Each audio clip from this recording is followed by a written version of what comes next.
Hello, welcome again to another episode of Dave Trippin, and we got a great email this time with a topic very near and dear to Dean's heart. He's gone through this more than I have, but I got like my little bit of perspective to offer on it as well. From the title, this is about you've gotten into your schools and you've got a shitty teacher that you have to deal with, and what would you do in that situation? But first, we'll read the email that kind of inspired this whole thing. So. I've been teaching in Tokyo for 3 months now in the JET program. Congrats, that's a tough program to get into. And most days I enjoy my job. The students, while generally low level and unmotivated, are very fun, and I don't have a problem with teaching 90% of them. My coworkers are also good for the most part. I have one Japanese English teacher who has recently been making my working day a chore. She is constantly shooting down my ideas for activities, and it is hard enough to come up with activities that my students will understand how to do, and will often not tell me this until an hour before the lesson, meaning that I am rushing and stressing about right before teaching. As an example, last Friday I had to teach the first years the grammar rules for I want to and I need to. I started off with some basic examples of how the sentences can be formed, and then did an activity which had the students writing down their wants and needs, and then use the target language on each other. At first, the students were unable to understand what they want and need translated to, and my JTE had to translate. Now, I am well aware that an English lesson should contain as much English as possible, but I believe that when explaining the most basic point of grammar to the students, saying it in Japanese is much easier and saves a lot of time. I honestly don't know how you would explain want and need without using the words themselves. My point is, after the students understood what the words were in Japanese, they were able to use the target language without issue, and were actually getting somewhat engaged with the material. After the lesson, my JTE told me that she didn't think the lesson worked at all. Bitch. That she was disappointed that she had to use Japanese, that my teaching wasn't working. I bit my tongue for goodness sake. But for goodness sake, the kids were engaged in learning. Who cares that you had to utter 2 Japanese words? To help transition them into it. How do I deal with this JT? I want to stay a second year at the very least, but she's making me seriously consider finding a new job. Thank you for reading and any advice you'd be able to provide. So maybe you want to jump in with just your experiences first, because Dean knows all about this. And it's rather ironic as well. I apologise about my voice. It's like influenza season here in Japan, and I've got the bug. I've caught the bug. No, it's interesting as well. He's even got the same beginning. His name is even similar to mine. Oh, hilarious. So, yeah, there you go. No, absolutely. I can completely relate to this situation. As I was reading that, as Dave was reading that, certain bits really resonated with me, and I actually transported me back to stuff like that. I had one particular lesson where I don't know if you have to lead the full 50-minute classes at the junior high school level, but I do, and it sounds like you do have to. And what the hell am I supposed to do here? How am I supposed to, because I thought it was a tape recorder kind of thing. And the bit where she said that your lesson just did not work, that your teaching's crap basically. I had something similar to that as well. The last guy that I replaced at my junior high school apparently was super creative. Not that I don't take the job seriously. I wouldn't say that. I would say what I produce is quite good, and I'd like to think that I'd have people to back me up on that. But there was obviously this unreachable level that she'd placed upon myself, and I've been told that everything from my teaching isn't working to my lessons were boring, the kids are falling asleep, blah blah blah blah blah blah. That I shouldn't ask the students that find English more challenging. I should just completely disregard them and not ask them questions. I've had charts drawn up for me where it's like, oh, these students are good, these are bad, so the ones in red are good, the ones in black are bad, so can you not ask the ones in black questions? And even more things, like I can just remember speaking to Dean that one of the things he additionally had to deal with was he would create these lesson plans. And it sounds like you have something similar to that, or this example we have where Dean writes a lesson plan, and what you would do to kind of prevent a shitty thing from happening in the class is you would discuss that lesson plan with the teacher beforehand, so you could save yourself from making errors if that teacher thinks that there's something wrong.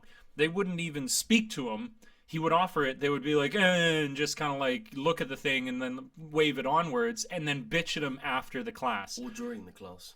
Or during the class, which is absolutely insane. So we could kind of come to a medium point here, or like the beginning point that I would want to make is that for people who come over and you have these things happening to you, if you're objective about it and it looks like this person is just being a rank bitch or an asshole to you, they can be, you know. So don't get too like wondering up in your head. You're like, am I crazy? Because you can absolutely come across these people and they're gonna treat you like shit, and they do exist. Everybody has an individual experience. I think that's something that gets weighed far too heavily in movies you might see where it has something along the lines of like Dream Crusher. Yeah, there's this kind of shit that exists, but it is case by case examples, but it does exist. You should be aware of that, and you shouldn't lose your mind wondering if, am I insane? Like I did. Yeah, like Dean he's like, you know, and Dean is so concerned to create a good lesson and, you know, so reflective that it's difficult for him to push off when these people are doing this kind of insane shit and calling out your lessons completely irrationally. So take stock of that when you're first dealing with someone like this. This is something I would want to interject with as well. I did this wrongly with one teacher at my school where I was like, man, this teacher's being a bitch to me. When I really realized that was just my kind of insecurities to begin with, where once I got to know her a little bit, she actually had no problem with me. So you need to feel it out whether it is that this person is actually giving you a rough time, or like in Dean's case, or like in the email that we're reading, it sounds absolutely legit, and then make a decision based on that. But it does happen. These shitty teachers exist. They're going to give you a hard time for a multitude of reasons. But then the point, what do you do in this situation?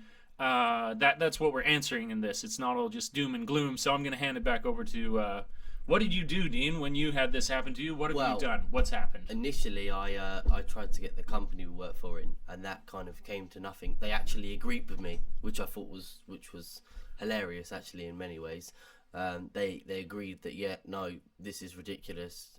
However, there's nothing really we can do. And I'm always one for looking for the next opportunity, see what comes. And I ended up finding another job. And I'll be moving next month to Tokyo, and I'll be working for an international school.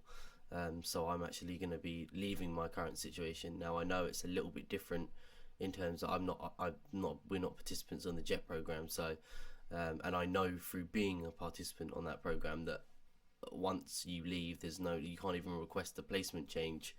You have to stay where you are. You can't. I was going to say maybe you could try a different placement. No, you can't. Well, you're at that school. You know, I think the max you can be there is 5 years. But it's one. So. But it's one school. But yeah. Okay. Well, then that's that. One school. No, like. I mean, you can't change placements within JET. No, absolutely not. Like he couldn't. Like you, unfortunately, he couldn't say, "Oh, you know, I want to go to Hokkaido." Oh. It's just not able to do that. You are attached to that school because you work for the BOE. Okay. So yeah. Unfortunately, that's where your situation is a bit tricky. I would take stock at it. I mean, first and foremost, I think for you to be on JET and earning the money that JETs earn, and be in Tokyo when JET is renowned for sending people out into the middle of nowhere. I mean, dude, the lottery ticket. You know, literally, you won the lottery in that term. However, I do understand how depressing it can be. But there's a really great scene in Good Will Hunting when he says, "It's not your fault." Robin Williams says to Matt Damon, "It's not your fault. It's not your fault." You know, and I think I read in your email, like there's a lot of what I say where it's a little bit like, oh, you know, it's maybe I'm crazy. You know, maybe my lessons are bad, and your lessons aren't bad. You're not crazy. You just are in a shitty situation. So I guess. It's tough. It's really tough, but the thing that you have to do in that situation, well, you got two things actually that I can think of, barring now that, so for anybody else, if you were in a different company aside from JET, one of the things that you could probably do is just go up for a straight up placement change in the following year. Say that you're working for Interact or for Borderlink or for whatever else, A-Cup, one of these other ones, Peppy Kids Club, something like that. You could do that. Now you got your options a little more restricted because you're in jet, but you still kind of have two options remaining for you, even if you're in jet. You got the obvious one where you would do what Dean did. You would go on Gaijin Pots, and you got to change your situation. You're in the country, you have your work visa, so you can apply for somewhere else. You know, that's life. You got to change your situation. Or this is kind of, you could put out your feelers. Every single year at Japanese schools, there's a rollover of teaching staff. Yeah. And so what you could put your feelers out, if you're a jet, you could find out or get some sense of, will that teacher be at the school in the following year? So that's one more option that you have available to you. That, though, I would say I would call that a plan B. I would say plan A, if you get into this situation where somebody's riding you, nothing is good enough, then you get on your horse and you leave town. And you can find, I mean, I would say your compensation is as good or better than Jets, is it not? And Jets are some of the highest. Yeah, it's considerably better than Jets. There you go. So you can find these jobs outside of Jet. It's a little more tempting to stay because Jet is at a higher average than these other ones going in. But yeah, look around on Gaijin Pots, change your situation. Yeah. You know, do things on your terms. And I mean, you might not even have to go to the end of the year. You know, that's another illusion as well. Like you have moved. In 1 year, you've moved between... Nah, that's going to sound really bad. 2 jobs. 2 or 3? 2 or 3 jobs. 3. Why 3? Because you're moving into your 3rd. Okay, yeah, I suppose. 3. Good, yeah. 3 in 1 year. So again, but that's Dean good. likes to hop jobs. Though. Yeah. But it's like, it just shows that that's an illusion put on, workers being employed by a company. You got enough on your plate that if you're a good employee, you're doing a good job. But then who would fault you if you find an alternative route that you can take where you're paid more, and that company has the option? All these companies could say to you, we want to keep you, we'll pay you more, and we'll keep you. But they don't. No. So why should you have to, commit when they're not going to reflect your value back at you? And if somebody else will pay you more, and you can move along, why not do it? I think as well, it's that's really, really about kind of you saying, you feel pressured. Yeah. Yeah, that's really, really kind of, I think that's actually quite well done over here, where it's like, oh no, can you stay until this time? Yeah. Or think of the students, and it's almost a form of blackmail, emotional blackmail. And then when you think, hold on a minute, but when I was in my time of need, you never came to me. One thing I would say about Jet is I actually remember a story way back about one of my friends who was in Jet, and he got in some trouble with one of the teachers. I think he was a black guy, and there was some racism going about. Really? Yeah, and he spoke to his board of education, and they kind of agreed, for the sake of him, so to speak, they removed him, and he still worked in that same area, just was assigned to different schools. So maybe if you explain the situation, maybe to because I know all Jets, they have like a BOE rep. Okay. If you maybe go and explain your situation to the rep, in like how you've explained to us, kind of, maybe they could look to do something for the beginning of next year for you. Yeah, that's okay. So you got a third option there. The one that, that's a great suggestion. Yeah. So basically, in Dean's situation, the company was less than helpful, and in a lot of stories, if you look for them, you'll find them. The companies are not very helpful, but it's not an avenue not worth exploring.